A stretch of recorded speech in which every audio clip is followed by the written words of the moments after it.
อ้แฟนพันธุ์แท้มาแห่มคนแล้วเนอะนี่5608ฮับแล้วเนอะ5608จากภาษาเจ้าลูกอีแม่ไผเนี่ย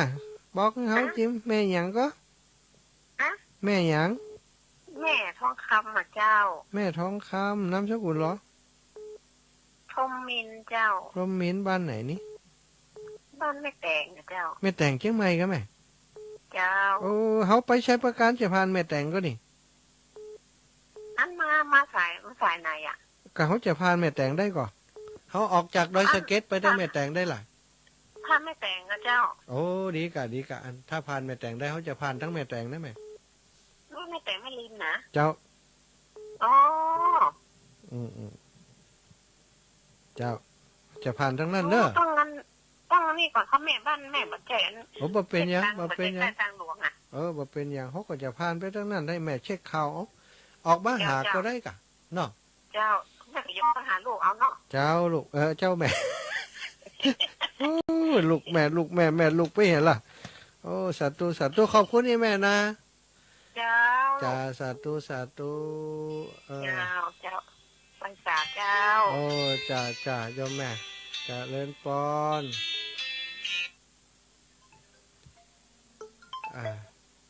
เจริญปอนโยมแม่ลายผับเตจ้าโยมแม่จงดีเดี๋ยวโทรมาแหมกำเนอะแม่เนอะสาธุแม่ว่าจะได้เจ้าแม่โอ้โอ้ดีแม่ขอบคุณนักเลยป้าเพื่อนจ๋ามันแบบนี้แข่งแบบนี้เนาะโอ้บ่เป็นยังยี่แม่สาธุคุณรักษาเนอะแม่เนอะเจ้าแม่เจริญปอนเจ้าโยมแม่ก็เติงหาพอดีเลยจะมาเมืองฝางจ้าไปจะไปเมืองฝางจะไปจ่วยตั้งน้ำบ่อสาวาเปิ่นจ่วยเฮามาเมินแล้วอีไหนแม่จะอันเดินธรรมะหยาตาไปตั้งพุ่นเราก็จะไปจ่วยน้ำบ่อสาวาเขาจะเดินออกจากอันดอยนางแก้วไปนะแม่วันที่3ก็เจ้าจะมาถึงโอ้ไม่ใช่แม่ถึงมาช่วยงานดอยนางแก้วนี่วันที่3 เดือนอย่างจะเดินมาช่วยงานหลวงพ่อคืองานอะไรอย่างไรเจ้าอย่างอีแม่เดี๋ยวนี้เขาเส้นทางที่เขาเดินนี่เขาจะเดินไปเรื่อยๆนะเขาไม่ได้ไปช่วยงานหลวงพ่อแต่เขาจะเอาอันปัจจัยที่เขาได้ระหว่างเดินทางเนี่ยไปถวายน้ำบ่อสาวาอีแม่สาธุแม่เขาจะเดินออกอันจากดอยนางแก้วไปวันที่11เขาจะนอนดอยนางแก้วแห่มคืนนะ11เดือนมกราเนี่ยหลังจาก11แล้วเขาจะเดินออกจากดอยนางแก้วไปตั้งดอยสะเก็ดออกตั้งแม่ลิ้มแม่แต่งสดไปตั้งอันใช้ประการไปฝังไว้นะแม่บอกว่าแม่ถ่ายส่งปลายเดือนเพื่อกันฮะวันหนึ่ง20 กิโลจะอันละองเดียวแม่มันเป็นพระละภัยดิแม่เจ้าแม่ตุลุงย้องถ่ายจะอันประชาสัมพันธ์ให้อยู่เพราะเขาอันอยากจะให้จ่วยกันนั้นไปจ่วยตีน้ำบ่อสาวาอีแม่ได้ปัจจัยแต่คือเขาก็ไปถวายเพื่อนอีนะแม่เนาะมาพักตีน้ำพันตีวิปัสสนาเจ้านั่นแล้วแต่แม่ไปปุ่นแล้วแต่อีแม่อย่างเดียวถ้าไปถึงเมืองฝางแล้วให้อีแม่ดูแลไปพักตีอันวิปัสสนาตีอันแม่เจ้ามาได้มาคำเสือเนาะยังจะให้อีแม่ดูแลไปปุ่นมาเจ้าหรือวิชัยเนาะเจ้าแม่แล้วก็แม่เขามาได้ไปเนี่ยเพราะมันตรงกับการทำงานทางนี้เนาะแม่เขาดูตีไลฟ์อีแม่ส่งมาแล้วเข้าใจอีแม่อยู่เจ้าอย่างก็มีแม่มีเขานั่นเปิดก็ฮอมา1 ตันเนาะเจ้าแม่มีชัยพินโยภาค1,000อีแม่500แม่แจ่มศรี50แล้วก็ยังจะมีมาอยู่ก้าเนาะเจ้าแม่ที่30แม่ก็จะโอนเนาะเจ้าก็คือเหมือนเดิมใครจะฝากอ้อมมาก็เราฝากได้สถานของทางสาธิตพระมหาสมชาตินะคะเจ้าแม่เจ้าขอบคุณอีแม่นักเลยขอบคุณอีแม่นักเจ้าเจ้าเจริญปอนเจ้าเจริญปอนอีแม่รู้สะพานบุญคนใหญ่คน ตีทำงานกับบุญกับกุศลตลอดนะโยมแม่จงดีเชื่อกันทาอายังกระจ่อยครูบาอาจารย์หมดเจริญพรยายแม่เจ้าอยู่ในสายที่นึงเป็นแก้วนึงโอ้โอ้แม่แก้วกะเจ้าอ๋อแม่แก้วไอ้7332นี่ของแม่แก้วเนาะ332แม่แก้วนามสกุลยังก็แม่ใจเหรอเฮ้มันศูนย์19018อ๋อ041804อ๋ออันนี้แฮมเบอร์1804แม่แก้วอีน่ะแม่เนาะแม่แก้วแม่สายเนาะเจ้าแม่แก้วพญาสงบ้านหนองอ้อตำบลบางหวาเพื่อไปสายพญาสงเจ้าแม่โอเคอีแม่มได้มาเอวเนาะได้ไปอยู่ในสายเนี่ยเอาไปส่งผมได้ไปเดี๋ยวดิป้ากันโหยเดินทุดงไปปุ่นอยู่เนี่ยจะเดินทุดงมาหมดได้อ๋อเดินปุ่นไปถึงปุ่นเดินกุมภาปุ่นกะไม่สายปุ่นนะออกมกรานะติดตามเข้าไปเนอะถ้ามาก่อนเข้ามันจองซอยหนึ่งเข้ามาเหนือมาวัดหนองโอ้ยโอ้บ่วัดเดินกลางตังอย่างเดียวอีแม่เข้าวัดเปิ่นมาได้นะถ้าถามว่าบ้านไม่แก้วมีไหนก็เปิ่นห้องวัดโอ้ดีกะ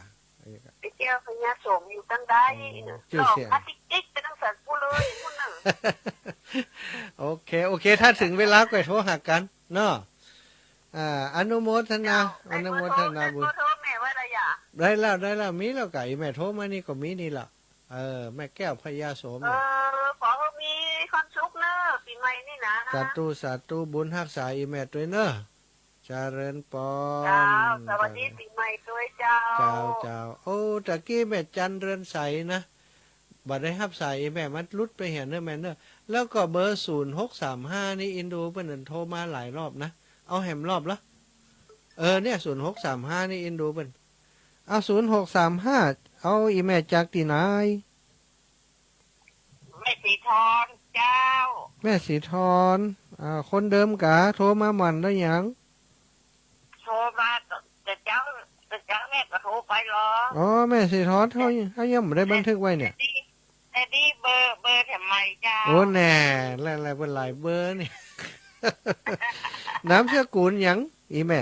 635นี่เบอร์ใหม่เจ้าแม่น้ำเชื่อกูลยังก็แม่สีทอนเจ้าเจ้าก็เจ้ามาก็ว่าอันตะกี้เพื่อถ่ายทอดอันนั้นเนาะเจ้าแม่ก็ฟังแม่โอ้หายแซ่บเหี่ยละก้ายเนาะวันพุ่มเจ้ากับป้ากันแฮมไหมนะ5 โมงถึง 6 โมงนะฟังเด้อเจ้าเอาละเจริญปอนฮะเจ้าช่องไหนบอกหัวตั้งอีแม่เปิ่นจะฮับหัว05 ถึง 6 โมงนี่กูแต่แม่ฟังไผ104เนี่ยจ้ะโอ้ถ้า104ฮับอยู่แม่ฮับอยู่เด้อผมจัดปาการบุญรักษาอีแม่จะถ่ายทอดถึงเพิ่นจะถ่ายทอด4 โมงครึ่งเนี่ยโอ้ล่ะโอเคมันผูกปากันนะเจริญปอนเอ้าสลับสายก่อนเด้อเจ้าโอ้ยโยมแม่จันเรือนใสมาอีกทีอินดูแม่จันหลายรอบแล้วไปโยมแม่จันเรือนใสมาโยมแม่จันเรือนใส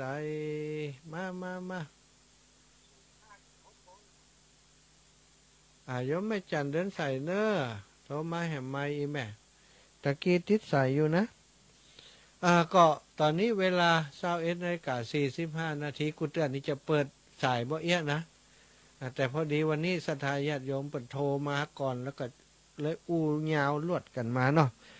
0808844173เนอะศรัทธาทั้งหลายเจริญปอนโยมแม่จันเรือนใสโอ้ยติด4 ข้างก็ลุดไปหมดนะกะ4 ข้างนี่ก็94นะคนเฒ่าโทร4 ข้างก็เป็น94นะอีแม่เฮ้ยถึงวันนั้นก็บ่ป้อนหนาวแล้วเนาะนั่นกะบ่ป้อนหนาวแล้วจะมากกว่านี่มาก็อย่าจะได้ไปนอนก่อนเด้อจะแกงผักกาดให้กินเนอะแกมมากินแกงผักกาดเนอะ ลำดีผักกาดยำอีมันตึงลัง โอ้ผักกาดนั่นผักกาดดอกมีต้นจะแกงให้แม่คนเดียวนะ ขอบคุณลูกนะ อาจารย์ กันเนาะ เจ้าวันศุกร์วันนี้กับป้ากันละเอ้ามาพอหน้ากันดีกว่าเนาะ เจ้า สาธุสาธุบุญรักษาโยมแม่เนอแม่จันเรือนใสเนี่ยโอ้คนใจดีใจงามจะมานอนโดยตุลูกเบาเพ่น่ะ จะแกงพักการให้กินนะ0808844173มีเวลาต้องบอกเบอร์โทรศัพท์มันโอ้ญาติโยมบางคนบัดได้เบอร์อาตมาตั้มเดียวเป็นจดบัดตันนะตู้บอกแล้วว่าอีแม่ตู้อยู่ตะลืมตะลายอยู่ในมู่ไอ้จดบัดตันว่ะ จดในวัน2 ตัวกับพวก0808844173จดไว้จดจะโทรก็ได้บัดโทรก็ได้จดไว้หันก่อนนะ0808844173โอ้เจริญปอนโยมแม่โอ้ ไม่สาเจ้า บุญรักษาเนอเจริญในธรรมนะอีแม่เจ้าไม่สาเจ้าโอ้ฟังอันนี้คนเดียวไข่หัวใส่เว้ย ใครหวายล่ะโอ้ว่าเป็นตาม่วนกะเนาะ ทำกระโทษขโมยใจอยู่ โอ้ เจ้า บ่เครียดหยังเนาะแม่เนาะฟังธรรมะบ่เครียดเนาะพูดจากันไป มันเป็นครอบครัวนะมันเป็นมันเป็นครอบครัวนะกับคนในครอบครัวเนาะสบายกัน กำลังใจนะเจ้า เจ้าบุญรักษาแม่เนอจะเดินปอนอ้าว2823เบอร์ใหม่ไข่ฮับเนี่ยชื่อบัญญัติ ฮะ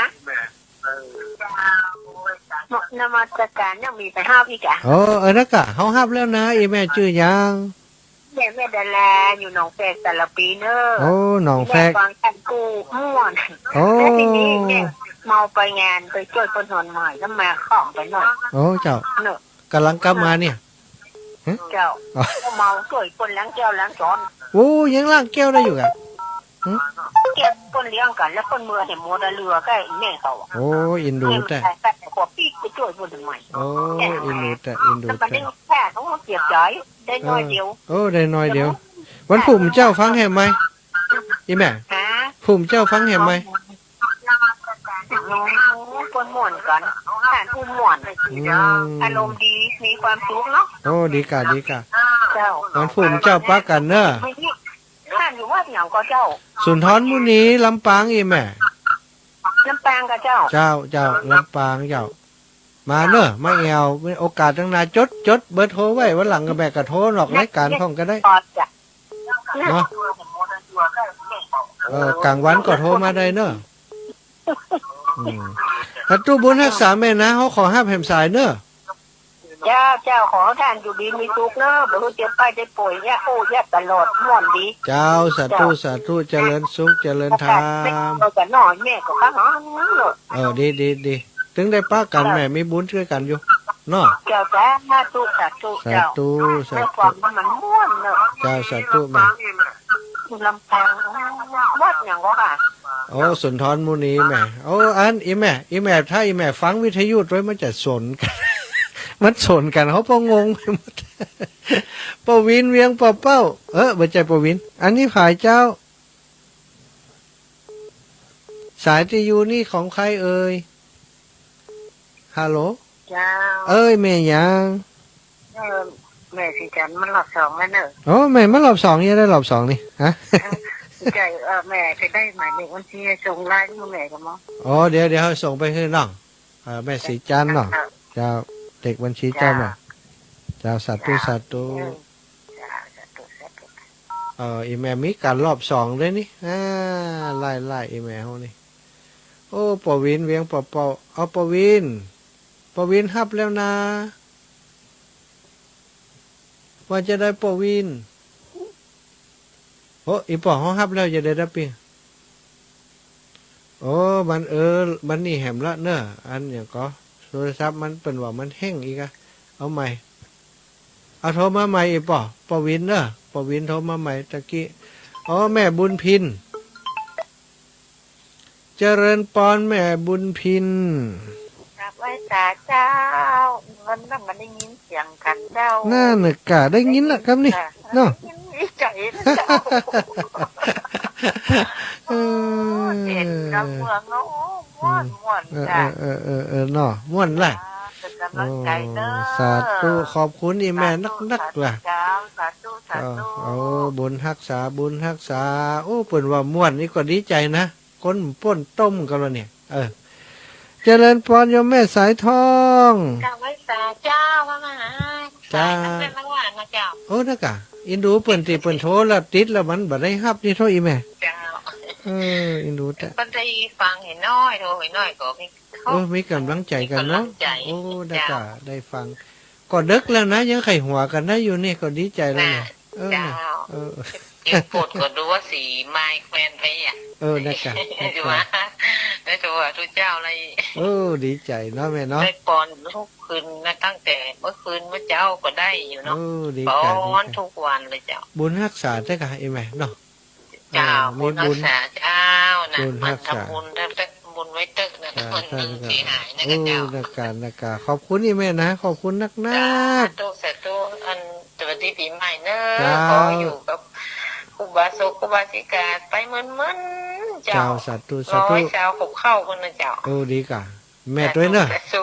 แม่ก็ร้อยสาวเนอะอยู่ด้วยกันนั่น เจ้า เลย โยมปวินปวินนี่บ่หมานวะเนี่ยปวินติดมาแล้วก็ฮับแล้วก็บ่ได้ยินเสียงกันนะแม่นิดตะกี้ก็บ่ฮับบ่ตันใช่กันนะเจริญพรแม่นิดแม่นิดแม่น้อย รับสายแล้ว โอ้ยสาเจ้า เจ้าโยมแม่เจ้า แม่นี่เรียงกับเป้าเจ้า เจ้าแม่นิด เจ้า แม่นิดได้มาแอวกันละเนี่ยมาแอวได้เปิ่นก่อน ไปเจ้า โอ้บ่เป็นหยังนะห้ามให้ห้ามห้องบ่ได้ไปก็อยู่บ้านฮะ เจ้า เขาจะเดินทุดงไปป้ากันพุ่นอยู่ กุตนกุองค์อะเจ้า ดีเจ้าอีแม่ฟังอากาศกุตนกุ คื อง เจ้าอะเจ้า น่ะฟังสิ่งที่ดีที่งามเขาจิตใจเขาก็ดีกว่างามไปอีแม่เฮ้ย เจ้า เออ พวกมันเจ้ามันก็จะฟังอยู่เจ้า เจ้าบุญรักษาพวกมือเจ้าอาจารย์ก็เป็นกมอบเพิ่นก็มอบรายการให้อยู่ เจ้าให้สาเจ้าเป็นกำลังใจนะเจ้า เจ้าสาธุอีแม่ สาธุ บุญรักษาพ่อวินเขาคงได้ป้ากันแล้ววันนี้ โทรรุดไป2-3 รอบเลขเบอร์0979612823ตัวเนอะอันนี้เปิ่นก็พยายามโทรมานี่ครับแล้วเนาะอันนี้อันแม่ดาราหนองแพรครับละ5532เจริญปอน กราบไหว้สาท่านมหาเจ้านี่แม่แสงคำบ้านสันขวางตำบลสีทอยอำเภอแม่ใจนะเจ้าแม่คำพังขึ้นนั้นดวงดีวิดีโอแม่ใจนะเจ้า โอ้แม่ใจนะดีขอบคุณมากเลยอัน แม่บัดตันได้ยินท่านมหาอย่างสกรรมแม่ไปงานข่าวดำมาไม่เจอนี่มาเดี๋ยวก็เปิดสายพอดีเจ้า นักะสุดใต้เปิ่นพอดีเนาะแม่เนาะบ่เป็นหยังเนาะฟังครับโทรศัพท์กับเพาะเนาะ แม่พังทุกวันแม่พังกูโตนกูอุ้งแต่คืนแม่กระโทรไปอู้กับเน้นรักเจ้า ดีเป็นเด่นลักคนก็มาให้แม่ วันจันทร์แม่กระโทรไปอู้กับตู้ลุงดอย ดี เจ้า ดีโอ้วันครูบ่เจ้าก็เข้ารายการอยู่เด้อแม่เด้อเขาเข้ารายการ5 โมงถึง 6 โมงฟังเด้อ คือสถานที่เนี่ยละเจ้า เจ้าตีเดียวกันเนี้ย อ๋อกูแกแม่พังอันโดยหลวงเรดิโอแม่ใจเจ้า โอ้ 5 โมงแม่กระพังอะ โอ้ดีขอบคุณอีแม่เป็นกำลังใจให้ครูบาอาจารย์ด้ ด้ ว วย ยกำลังใจท่านมหาเลยเจ้า สาธุขอบคุณอนุโมทนาบุญ เจ้า สา ส ธุ วัสดีปีใหม่ตัวนะเจ้า เจ้า ขอให้อยู่ดีมีทุกเนอท่านมหา เจ้า บ่ต้องได้เย็บได้ไข้อย่างเนอเจ้า โอ้เช่นเดียวกันอีแม่ก็ขอให้อยู่ดีมีสุขเด้อ เจ้ากาไว้สาเจ้า เจริญปอน8567นี่จากตังใด